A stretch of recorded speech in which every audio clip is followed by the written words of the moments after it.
朋友，大家好，欢迎收看中嘉新闻，我是赖伟一。大巨蛋开箱了，台北市长蒋万安跟副市长林奕华、李四川一身棒球衣，带领大家直击台湾第一座大型室内棒球场。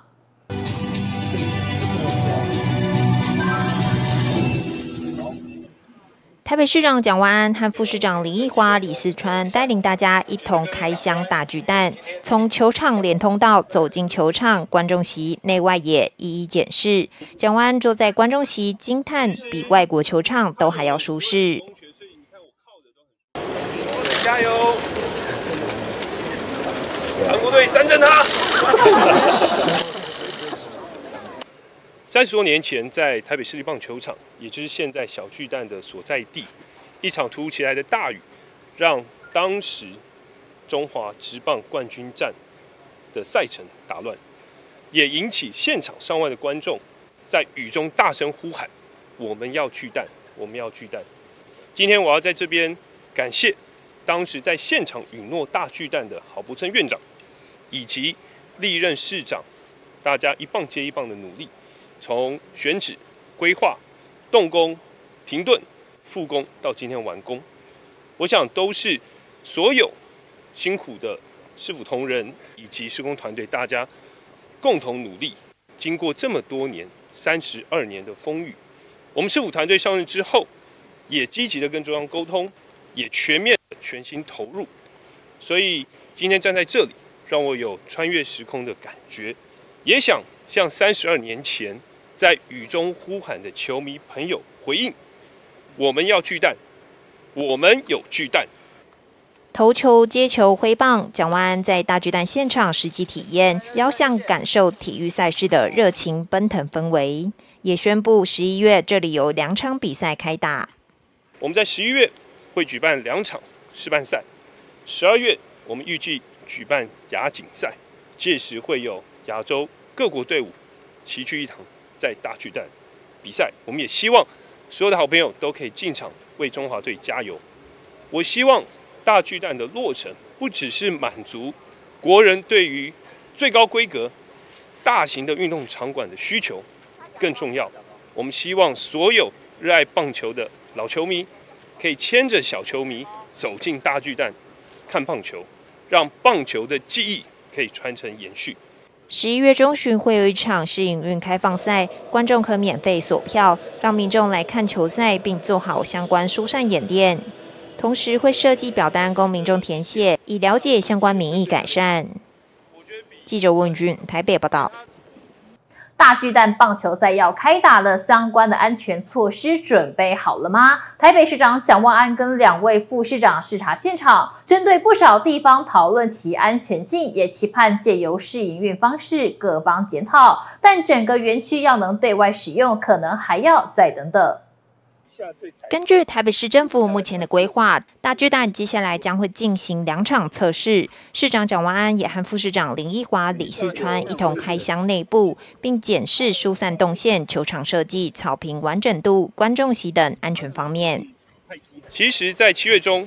大联盟的专家、场务专家 Chad Olson， 他有到现场来实际看，我们请他来这边给我们一些指导跟建议，他看得非常仔细。归类出有4大类，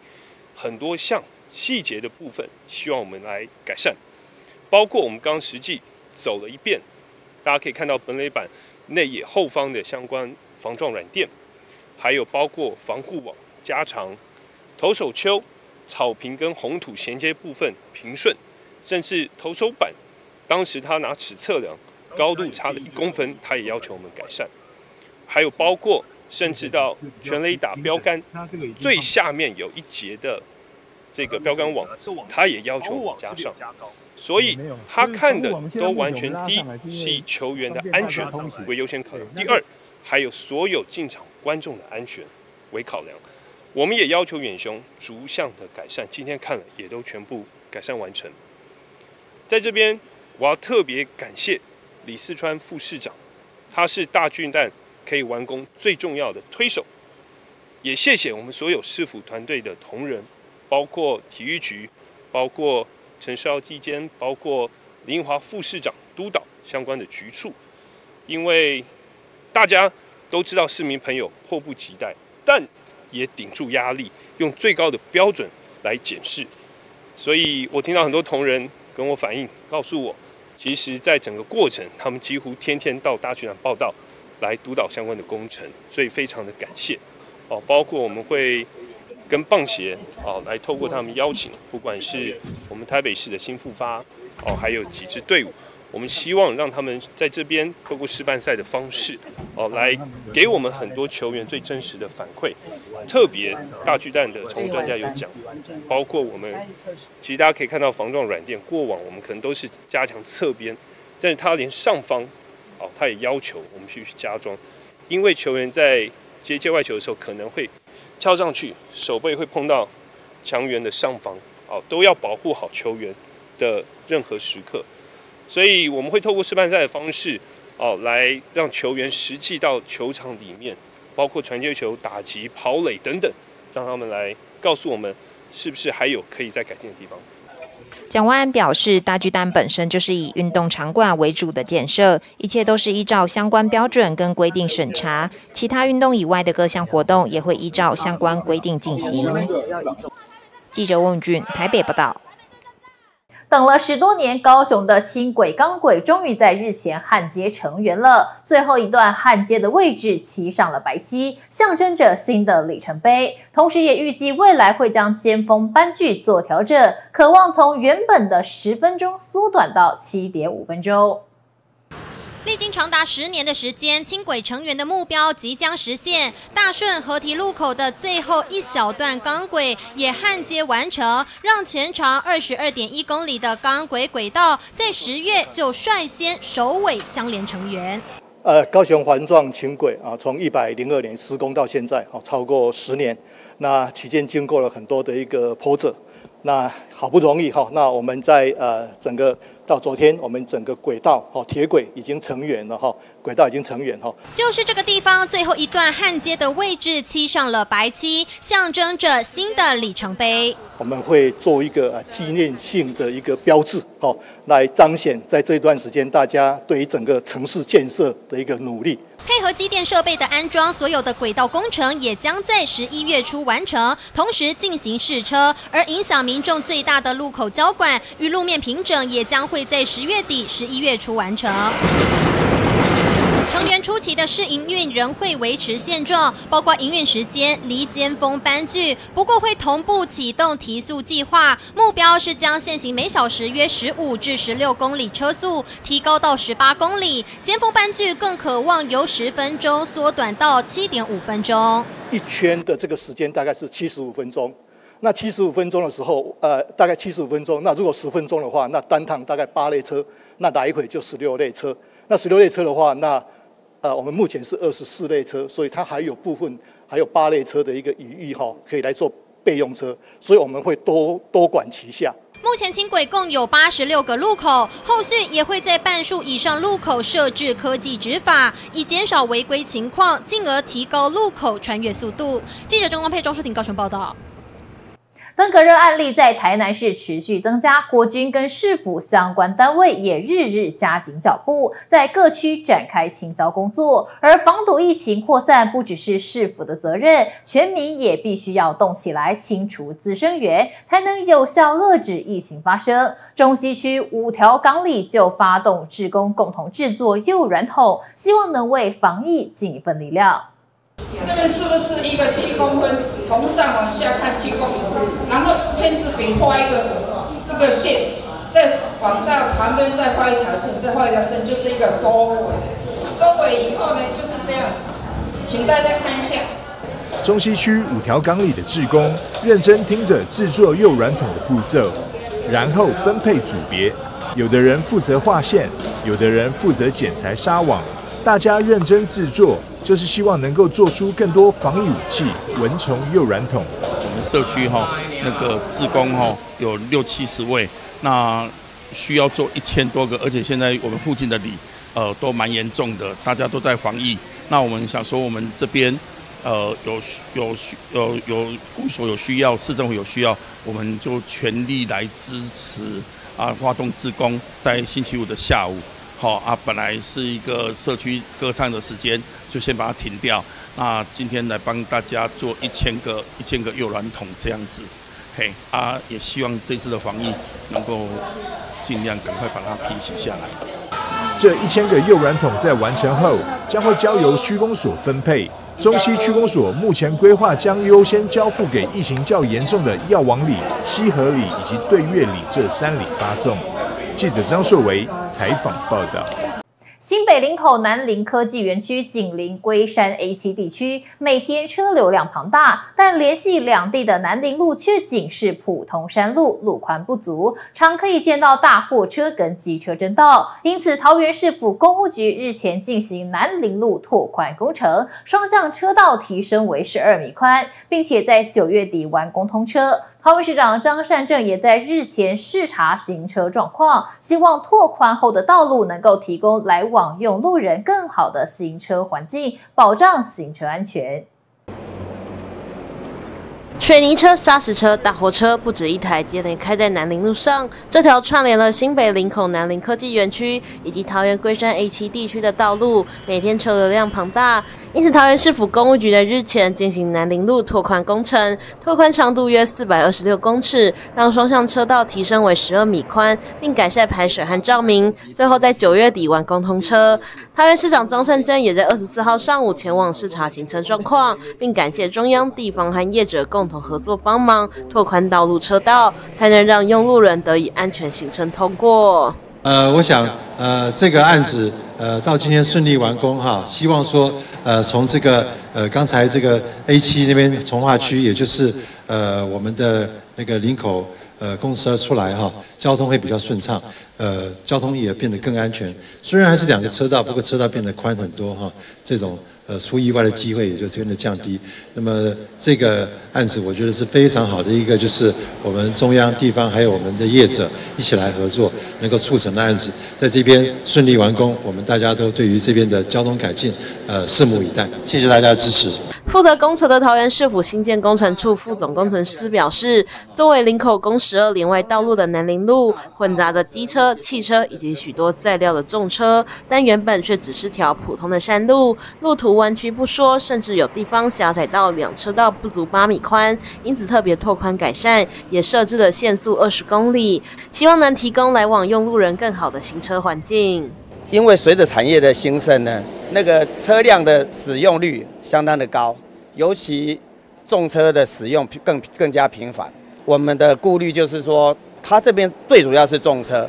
那有一些机车也会从这边绕行。那机车的话跟重车，我们道路狭窄的话，比较容易造成那种道路上的安全顾虑，所以我们就将这个现有的8米的部分呢，我们来给它做一个逐宽的开辟啊，我们也做限速的标志，在这边尤其这边的弯道，尤其又是下坡，那我们做一些限速的标志，让个驾驶人能够来做一个辨识。这个工程在9月21完工的时候就已经开放通车了。那目前的话，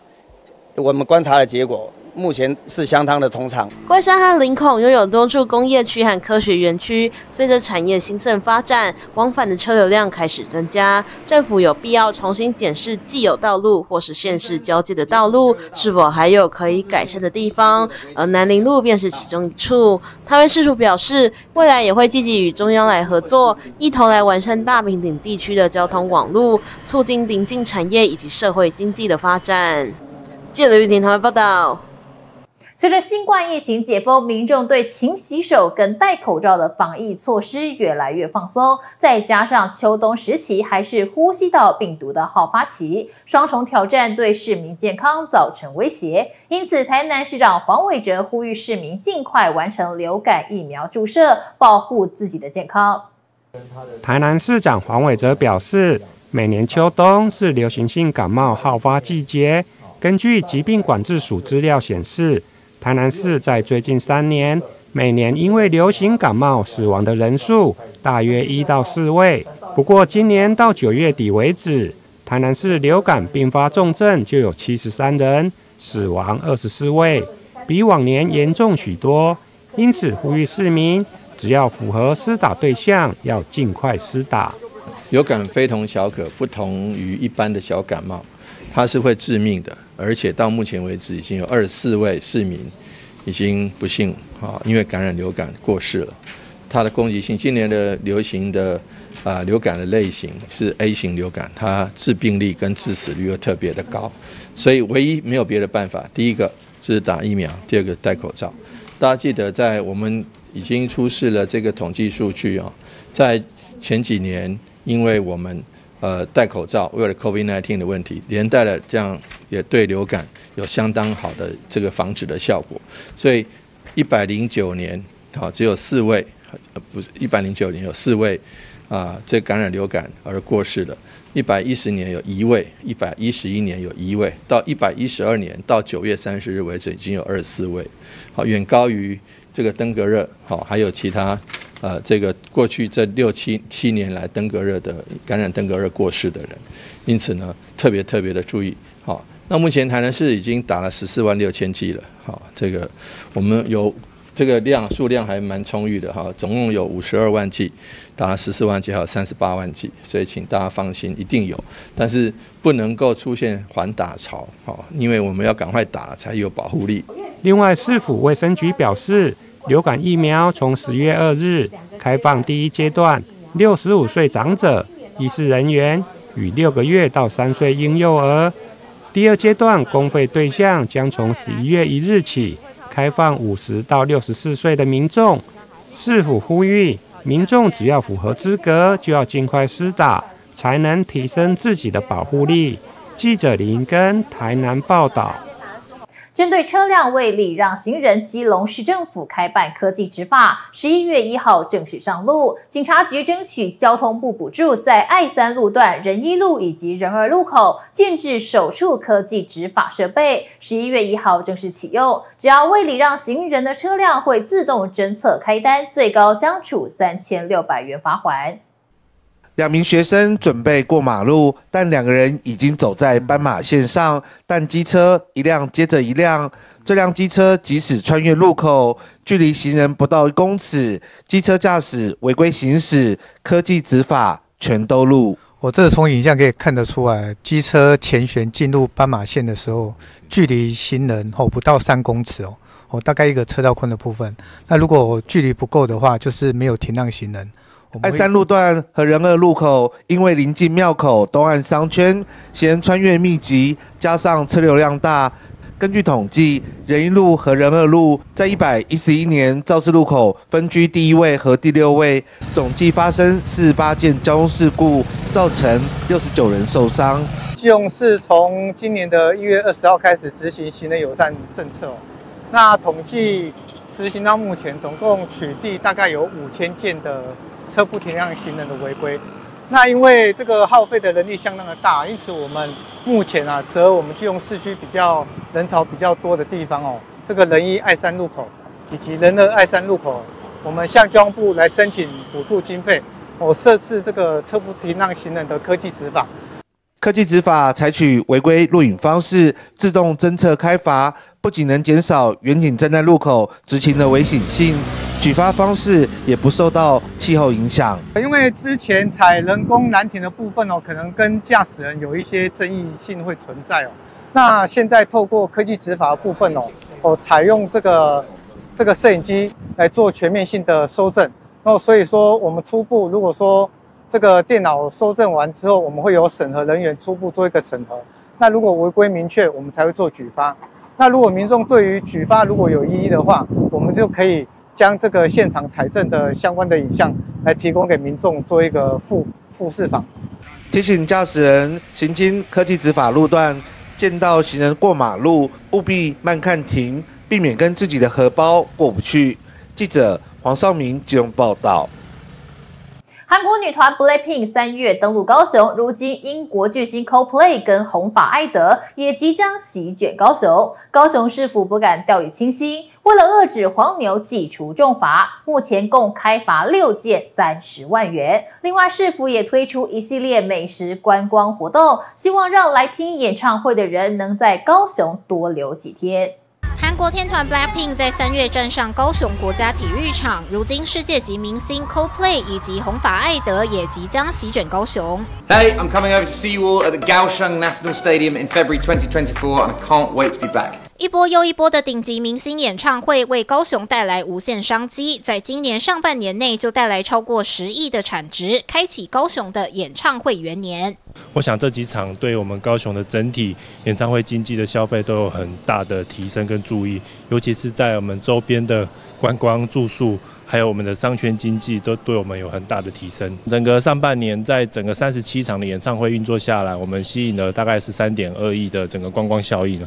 那整个商圈夜市优惠券其实整个带动了周遭的民生消费还有住宿。南台湾风光明媚，而高雄更是有美丽的港边风光。然而从今年开始，有许多的观光客来到高雄，不只是来旅游，而是来参加演唱会。有许多的黄牛因此伺机而动，而文化局也因此祭出重罚。明星演唱会的座位一票难求，有心人士逮住机会想大赚一波。今年 BLACKPINK 来台时，一张原价8800元的票一度被黄牛炒到40万。高雄市府今年接演唱会接到手软，加强取缔，遏止黄牛乱象。今年在整个年中通过了文创法的修正，我想市府绝对不会轻易的让这些黄牛可以随意的哄抬价格。那我们近期也已经陆续做出开罚的动作，已经有开罚的6件，那总共查到44案，目前这整体的开罚金额已经到了30万，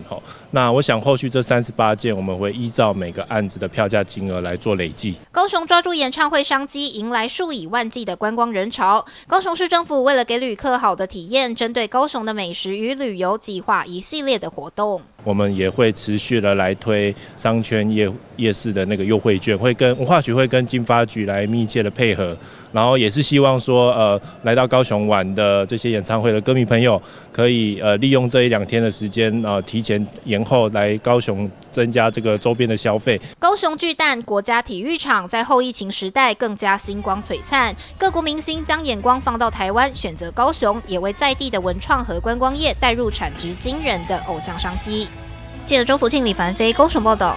2023新北欢乐耶诞城将从11月17号起，连续46天点亮新北。今年由桑塔熊跟他的好友们罗比兔、姜饼人、雪诺曼、巧克鼠以及马卡龙，邀请大家一起参加耶诞城甜蜜派对。代理市长刘和仁表示，将分别在市民广场、站前广场、万平公园以及府中广场等营造梦幻主题灯海，让浪漫氛围布满整个新北市。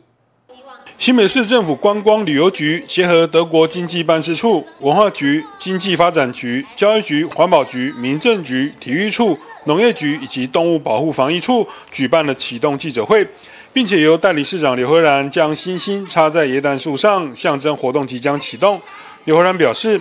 今年4大主展区包括市民广场、府中广场、站前广场以及万平公园，一改前2年找国外 IP 合作，改推国内文创，像是桑塔熊和白蓝猫。另外，今年的光雕投影秀将创下开城史上最广的光雕投影展演纪录，以创新的裸视 3D 投影技术，搭配桑塔熊造型逐格灯条，展现高规的沉浸式体验声光秀，带给民众全新的感官震撼。所以这次的特色总共我们有4个区域。第一个主展场还是在我们的市民广场，那市民广场有光雕秀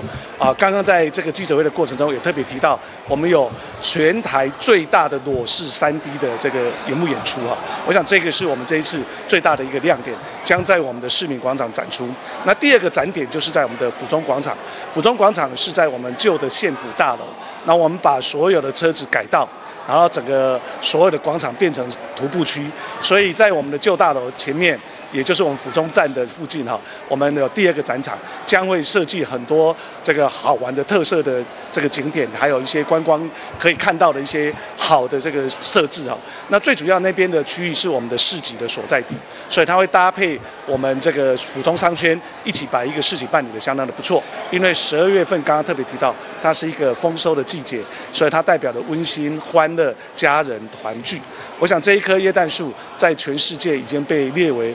非得要一生一定要来看一次的这个耶诞树。这次的活动，中嘉集团同样持续支持。总经理徐雪玲表示， 13年来，中嘉集团旗下的有线电视每一年都会赞助新北耶诞城活动，希望让活动的内容更精彩有趣，也邀请所有的观众朋友一起来新北体验1年1度的耶诞盛会。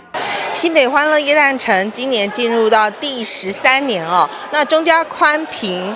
新视播、嘉禾以及数位天空，我们也已经连续13年赞助这样的一个年度盛事哈。那每一年新北市民都非常期待这个耶诞城开城。那我去年自己也恭逢盛会哦，那我觉得我会最推荐大家的是那个耶诞市集。那今年还有一个很棒的特色，就是也结合我们在地的这个文创作家白烂猫，那大家都很习惯在 LINE 贴图上面使用。那它会结合我们新北市29个行政区，那我觉得今年会有很多的新亮点。那我在这边也非常诚挚的邀请我们中嘉宽频所有的收视户，全省的收视户都可以到新北欢乐耶诞城来。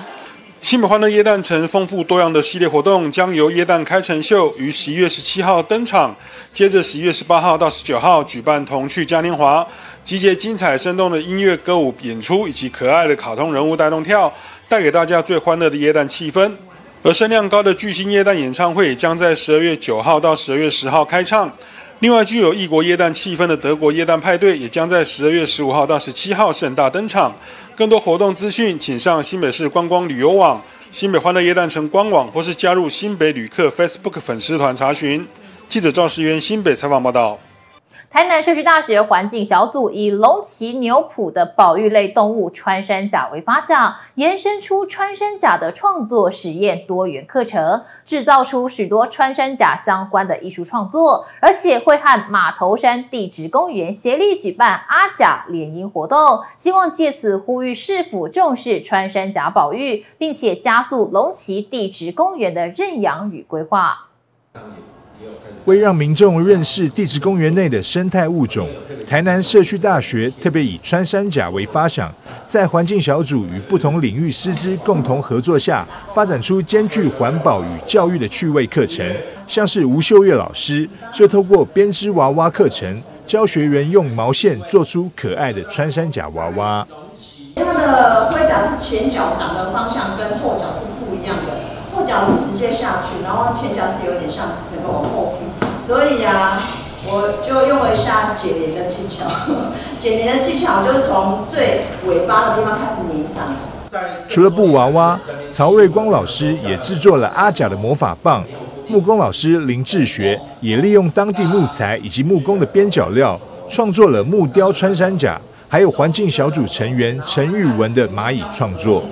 我们就取那边捡得到的叶子，因为我们有想说，在地的农旗志工、地质公园志工，未来在带环境教育的时候，他们也可以透过简单的手作，让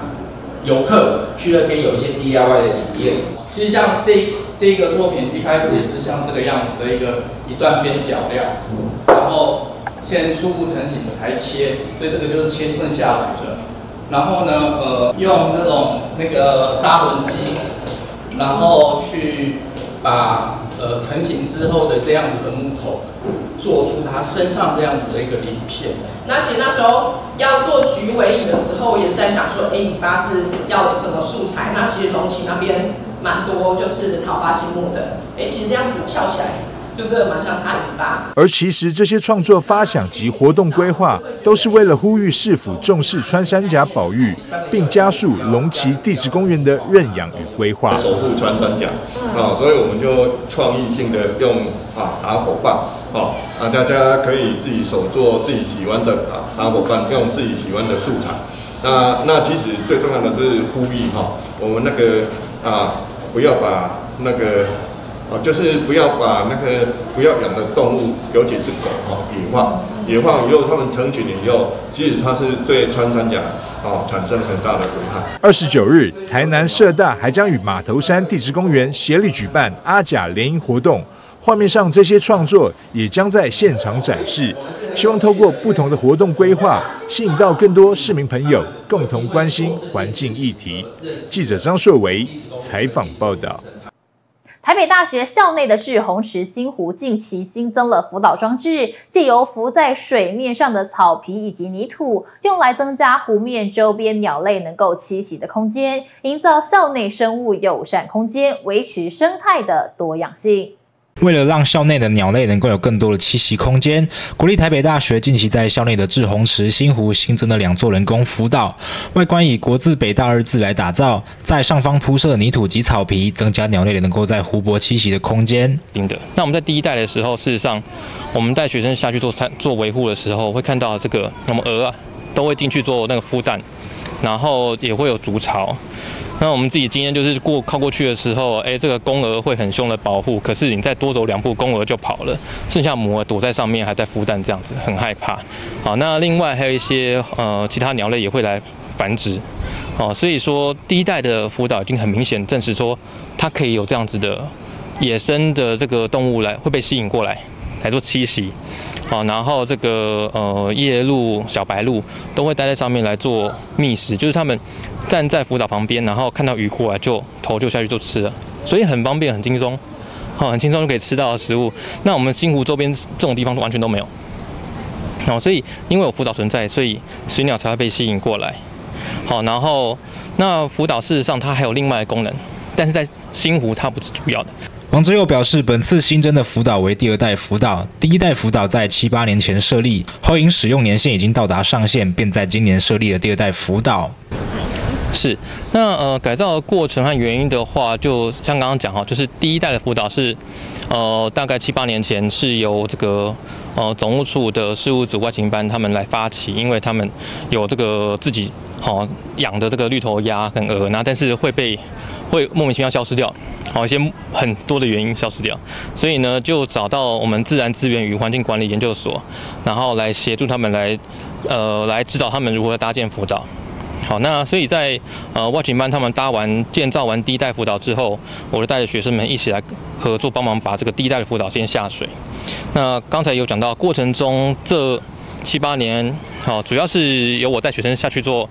这个算是服务啦，环境服务，然后来维持浮岛的基本运作状况。但是因为7、8年过去了，所以它有很多的一些结构有点破损，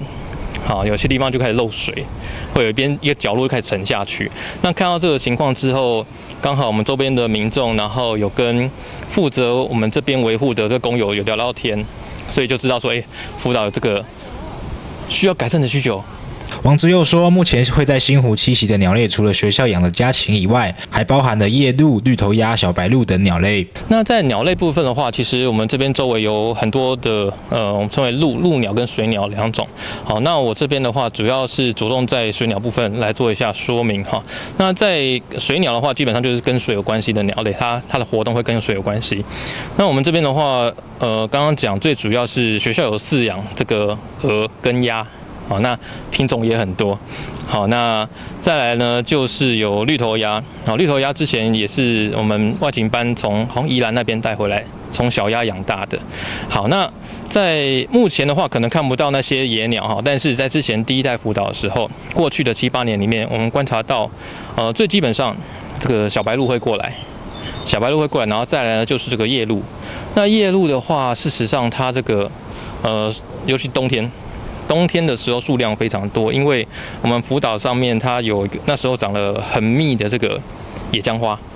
所以是一个很好的防风墙。王之佑说，目前红冠水鸡与白腹秧鸡2种指标性鸟类，新湖目前还没有观测记录。由于这2种鸟类对于水域环境相当要求，希望在2代浮岛启用之后，能够让这2种鸟类在新湖落地生根。记者李根基新北采访报道。无形文化资产连接着常民的生活记忆，是人们生活的历史轨迹。高雄市无形文化资产暨文化资产保存技术保存者授证典礼在高雄市立历史博物馆登场，颁发授证给胡纸保存者陈志良以及传统彩绘保存者苏荣仁，感谢跟表彰2位艺师对于文化资产保存的贡献跟努力。老师们聚精会神地向大家介绍他们的传统技艺，2位分别为纸糊技艺的陈志良艺师与彩绘技艺的苏荣仁艺师，2位都是传统工艺的保存者。伊表现的拢是伫咱的寺庙的这种的信仰的宗教的这个寺庙啊，因为传统彩绘，因为通常现在的建筑物都是钢筋水泥还有木头啊，因为我认为像类似把传统彩绘缩形变成一种的迄个装饰品安尼。伊这传统植物内底，毋是包括做人物尔，伊个纸错，纸厝的方面，纸厝方面足侪物件，因为包含了足侪，你就包含着安尼一般的丧事喜庆一寡安尼祭典，一定拢要用到伊的。无形文化资产是常民生活累积的智慧结晶。高雄市无形文化资产暨文化资产保存技术保存者授证典礼于高雄市历史博物馆举办，感谢与表彰2位义师对文化资产保存的贡献与努力。那我想今天的授证，其实授证就是一个肯定。那当然最重要的，其实就是登录了之后，保存者可以跟文化部来申请经费，来做有关于保存跟有关于推广的传承的工作。那在这个部分，高雄市政府文化局跟史博馆一定会全力的来支持跟协助。那我们希望共同的把这样子的很精巧的传统工艺能够持续的保存跟流传下去。为了让大众了解2位在无形文化资产的贡献，特别在高雄历史博物馆1楼规划纸墨传承特展，展期展至11月19日，邀请民众前往欣赏2位的精湛技艺。那也特别借由这个机会，在我们史博馆的1楼，我们非常荣幸的跟2位义师合作，把他们的几项非常精彩的作品，在我们这个空间里面呈现。那希望能够让民众看到我们的高雄的胡子工艺跟传统彩绘的底蕴。无形文化资产连接了土地与人们的历史记忆，反映了百姓生活的样貌。透过代代相传，建立属于台湾文化的记忆，借由义师的手以及市府的官方登录，让这些文化得以保存下来。记者苏汉君高雄报道。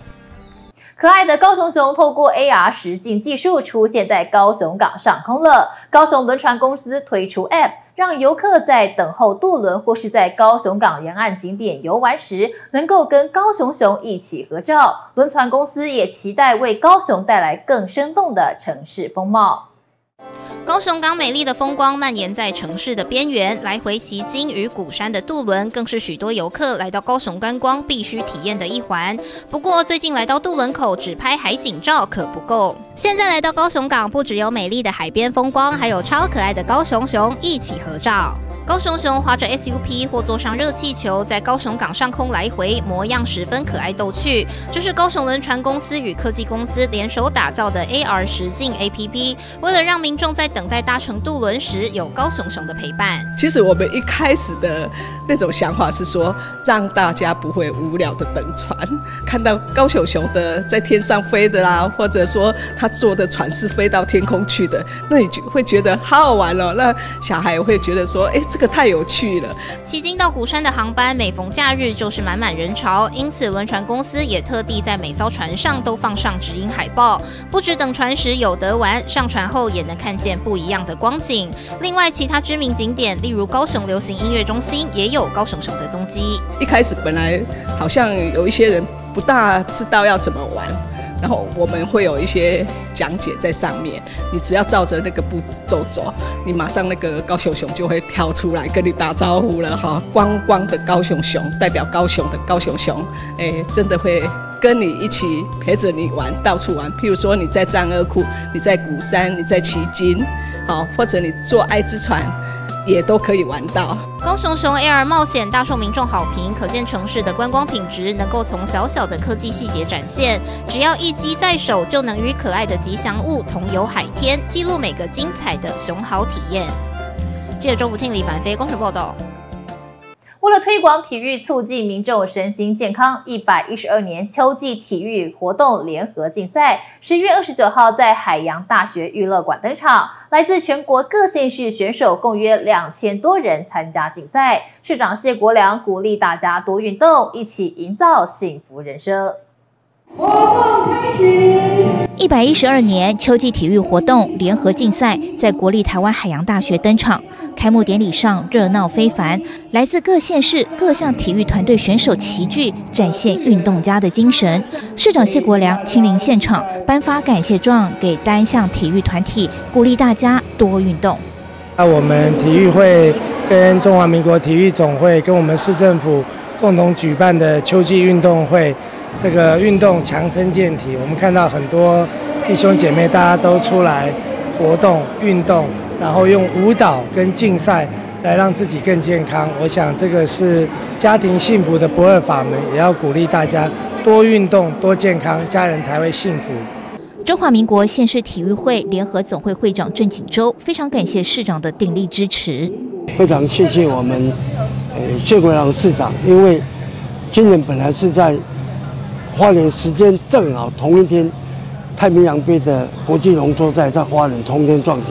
所以我们去办我们习近平县长，习县长说，那可不可以明年在他们扩大办理？我回来跟市长报告，市长马上答应说好，回来基隆办。所以我们昨天陆陆续续很多外市选手已经都入驻。我们现在办理活动，不只说要有活动热闹，还要带动基隆的经济。包括我知道，当然下午的便当就叫了2000多个便当，多多少少我们办活动对基隆的住宿、餐厅都有一点帮助。很高兴柔力球很好可以强身健康。来自全国各县市选手共约2000多人参加竞赛，其中人数最为庞大的土风舞气势如虹，展现运动后带来的健康气息。基隆代表队跟台湾省的好手组成的台湾代表队，全部加起来将近500-600人。我们希望这次表演让大家都能看到土风舞的优点在哪里。联合展出的气势与活力，在各项体育竞赛中，今天共有9个项目，包括我们的土风舞、柔力球、活力健康舞，还有我们有氧运动舞蹈、慢速垒球、保龄球、槌球、剑道，我们共有9个项目在比赛有2600多位选手，希望大家多运动，身体会健康。期许大家身体健康，选手们彼此切磋交流，期盼一同带动全民参与体育，提升运动竞争力，让大家更健康。记者蔡小军基隆报道。古早市集跟现代市集究竟有什么差别呢？台南市北区立人国小结合广达鱿鱼艺计划，带领学生亲自走访周边市场，品尝必登美食之外，还画出一张专属于家乡的好味道地图。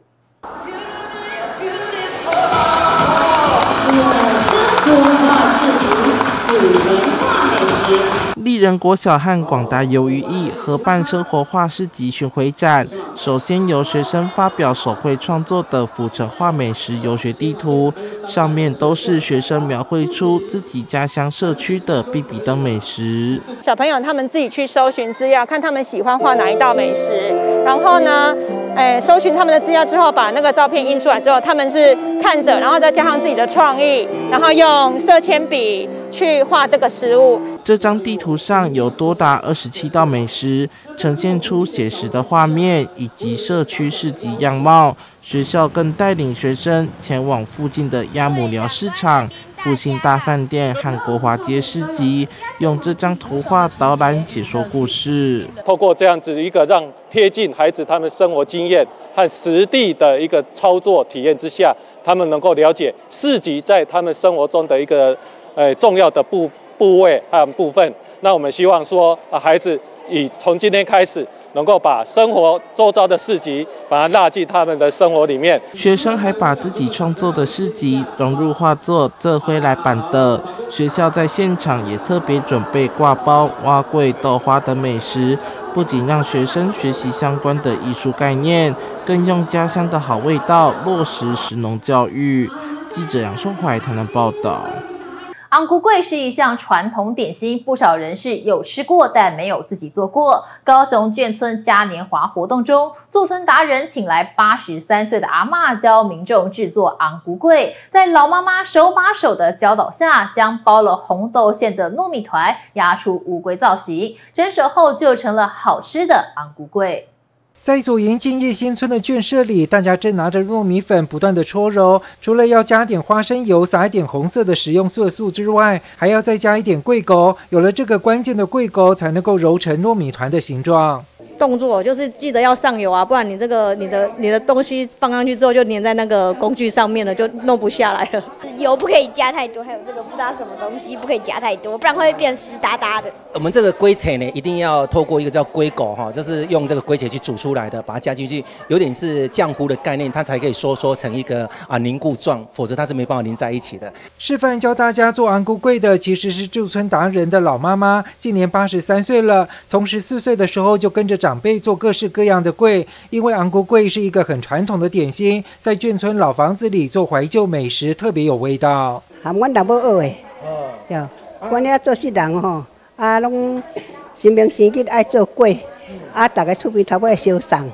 大家食安。所以我们在眷村选择这个活动呢，是因为比较传统的这种的米食文化，也配合这一次的眷村嘉年华会，让大家重拾在台湾生活的这种古早的风情。我觉得在眷村呢来设计这种活动呢，是非常让大家可以重回这种时光。因为小时候常常看到阿嬷在做炊粿或者是藕粿条什么的，可是因为小时候就是只顾着吃，都没有去学。对啊，所以现在来体验一下这样子，我觉得对我们这台湾的文化，然后因为食会跟记忆结合在一起嘛，那他们有自己动手的记忆，然后吃的记忆会更加的深刻，所以我觉得这活动非常的棒，所以带他们来参加。红红的糯米团揉好之后，分成3等份，就可以包入红豆馅，接着放进上了油的樟木模具里，轻轻按压，就会印出乌龟的形状，放进蒸笼里蒸熟就可以吃了。不少民众有吃过安菇粿，没有自己动手做过，觉得是一个很特别的体验。都很漂亮，跟我一样漂亮。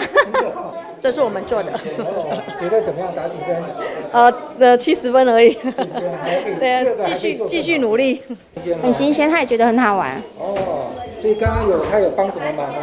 这边几乎都是他自己做的。我觉得我做的很好。很好，打几分？10分。尤其是在扫墓的时候呢，用的特别多那一般呢，比方说我们在扫墓的时候呢，连续呢要有扫3年的时候，一定要用到这个安菇粿，或者是你家人有这个迎娶的时候用这个安菇粿。所以安菇粿呢，在我们传统的农业社会里面呢，用的特别的多哈。在国宝级的阿嬷手把手的教导之下，大家都学会了自己动手做安菇粿。红色讨喜又象征长寿的安菇粿，为高雄眷村嘉年华活动增添怀旧风味。记者王仲凯、赖昌邦高雄报道。缠绕画风行台湾多年，日前中和区守德里邀请获得美国缠绕画协会认证的专业师资，到里上教导周边长辈如何运用一支笔，创造出美丽的作品。下一个步骤是记得延伸，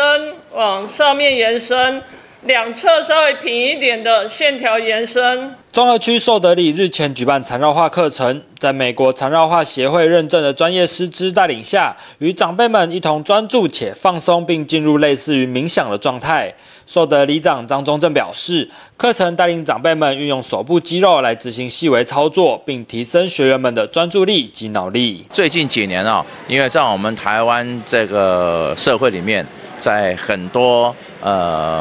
就很多的地方都在推动缠绕画，因为我发觉缠绕画不但是这个小孩子，年纪大的人，然后都很喜欢这样的一个画。他不但画得很好看，而且对于他在画的时候呢，对自己的身心都有很好的陶冶的，让情绪变好的一个功能。我发觉他们画缠绕画的时候，虽然说老师会准备一些固定的图案来给他们做一个指导。因为以他们的年纪来说，你要他们自己凭空创作可能不太容易啦，所以最主要是说针对他们他们在画的当中来讲的话，他不但他的手可以做这个用力跟使用手的力量，然后做一个很好的这个训练，然后在脑部，然后在学习，然后还有在眼神，还有在精神集中方面来讲，可以说是一个多方面的一个训练。所以对他们的身体有相当大的好处。寿德里缠绕画课程不只提升长辈们的手部肌肉及脑力，还建立了长辈们对于绘画美学的能力。课程学员表示，在课程中除了学会缠绕画的创作之外，作品带回家也让家人赞不绝口。从一开始的不支持，也转为开始鼓励自己过来上课。缠绕课我本身也是画画不会，老师这样一笔一笔画，教的我的作品，我把作品带回去，我的先生说：“哎，是你自己画的吗？”哎，他不敢相信。后来我就说：“你看我们的有打草稿嘛，草稿和作品都一样的。”他一看，哇，真的很厉害哦，你真有这个才能，嘿，有这才华。后来感谢我们2位老师，那个淑芬和妮妮老师，他很用心的，嘿，教我们又耐心的，嘿，他每个作品他都会来，就是说会来看，我们都，那个作品就是本身就是我们像今天我们的万圣节，美国的万圣节那个画南瓜嘛主题，他就帮我们就一笔一笔的教我们这样子。我本来是从来不拿笔不会画的，经过这2个老师教了以后，一笔一画教出来，我们画出来在画的时候都不觉得哦，你等画完了着完色以后，看了都爱不释手。寿德里 C 级巷弄长照站课程多元，周1至周5从上午到下午都有各式课程供长辈参加。本次缠绕画更是长辈们的热门选择。记者苏建明新北采访报道。以上就是今天的中嘉新闻，感谢收看，我们再会。